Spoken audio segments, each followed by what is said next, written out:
दोस्तों नमस्कार। आज 7 फरवरी सन 2023 शाम 7 बजे भारतीय लोहा मंडी में विभिन्न शहरों में जबरदस्त गिरावट दर्ज हुई है। इसका पूर्वाकलन विश्लेषण हमने आपको 31 जनवरी सन 2022 के रील में अग्रिम दिया था कि जनवरी महीने का 5-7 दिन बहुत कठिन साबित हो सकते हैं और बड़ी गिरावट हो सकती है। जानिए पूरी रिपोर्ट विस्तार से।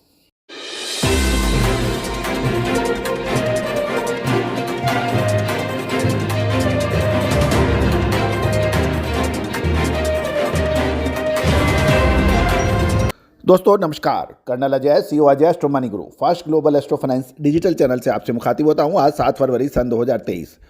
दोस्तों अजय एस्ट्रो मनी गुरु देश का पहला चैनल है जो मेटल इंडस्ट्री पर लगातार अपडेट विश्लेषण देता है, जो अक्सर सत्य साबित भी होते हैं। दोस्तों भाव घटने के बाद घटने के 50 कारण और भाव बढ़ने के बाद बढ़ने के 50 कारण विश्लेषण नहीं होता।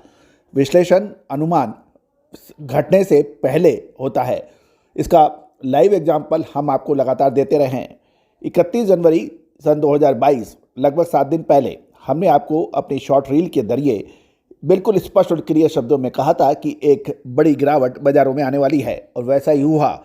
चाहे लोहा पिछले 7 दिनों के अंदर यदि आप देखें, स्क्रैप पुराना लोहा हो, बिलेट हो, इनगेट हो, टीएमटी सरिया हो, इसमें लगातार बड़ी गिरावट दर्ज हुई है। दोस्तों आप लोहा बाजार के होलसेलर्स हैं, स्टॉकिस्ट हैं या फिर प्लांट होल्डर हैं, तो आपके लिए हमारा विश्लेषण सही कारगर सिद्ध हो सकता है। आप विशेष रिपोर्ट के लिए हमसे संपर्क कर सकते हैं, जो भुगतान करने पर ही उपलब्ध होगा।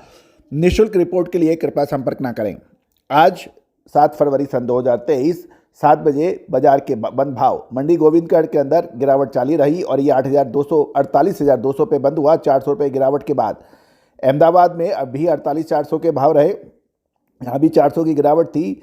भावनगर में 49,000 या 100 रुपये की गिरावट, भिवाड़ी में 48,800 300 की गिरावट, दुर्गापुर के अंदर 46,300 या 100 की गिरावट थी।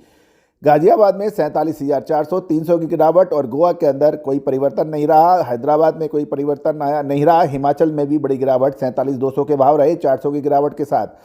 जयपुर में भी 300 रुपये की गिरावट रही 48,200 के भाव। जम्मू में भी 400 की गिरावट 48,400, ये जो भाव हैं इनगट के हैं। कानपुर में भी 400 की गिरावट रही। कोलकाता में भाव लगभग सम रहे। लुधियाना के अंदर 500 की गिरावट, मुजफ्फरनगर में 300 की गिरावट, मुंबई भाव सम, और रायगढ़ के अंदर 200 रुपये की तेजी दिखाई दी। रायपुर में 45,600 के साथ गिरावट दर्ज हुई, 45,600 के भाव रहे।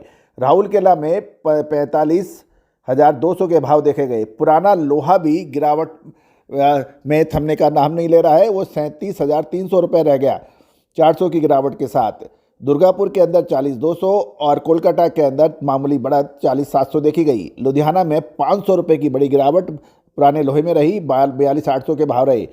बिलेट मंडी गोविंदगढ़ के अंदर 400 की गिरावट 48,300, दुर्गापुर में 100 रुपये की मामूली बढ़त 46,800, इंदौर 48,800 कोई परिवर्तन नहीं। जयपुर 300 की गिरावट, कोलकाता 100 की बढ़त, लुधियाना 500 की बड़ी गिरावट, और मुजफ्फरनगर में भी 47,800 यानी -300 रहे।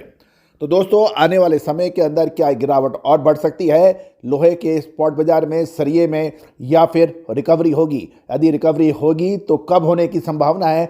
इसके लिए विशेष रिपोर्ट के लिए संपर्क कर सकते हैं। नंबर स्क्रीन पर दिया गया है। गौरतलब है कि ये आप भुगतान करने पर ही उपलब्ध होगा। और एक और महत्वपूर्ण, मेटल इंडस्ट्री का सबसे उभरता हुआ सितारा शेरा एनर्जी लिमिटेड जो कि राजस्थान की सबसे बड़ी मेटल इंडस्ट्रीज में है, उसका एसएमई आईपीओ यानी initial public offering NSC emerging पर इशू ओपन हुआ है 7 से 9 फरवरी सन 2023 तक। 2000 शेयर्स का ये लॉट है और 55 से 57 रुपये इसका प्रति शेयर के भाव है, 10 रुपये फेस वैल्यू की। आप चाहें तो इसके आईपीओ पर नज़र रख सकते हैं। कंपनी के डिस्क्लेमर्स के लिए आप कंपनी की वेबसाइट पर जाकर इसकी जोखिम के बारे में समझ लें। लेकिन कहा जाता है कि मेटल इंडस्ट्री में जिसने निवेश किया वो उसने हमेशा लाभ कमाया। क्या ऐसा ही होगा? क्या एक मामूली दरों पर आपको एक मेटल इंडस्ट्री का शानदार शेयर उपलब्ध हो रहा है? क्या आप इसे पकड़ पाएंगे? पहले दिन यानी आज 7 फरवरी को ये 1.5 गुना सब्सक्राइब हो चुका है। अब देखना यह है कि क्या आप इसे पकड़ सकते हैं। यदि आप पकड़ना चाहते हैं, देखना चाहते हैं, तो अवश्य एक बार कोशिश करके देखें। All the very best, good luck.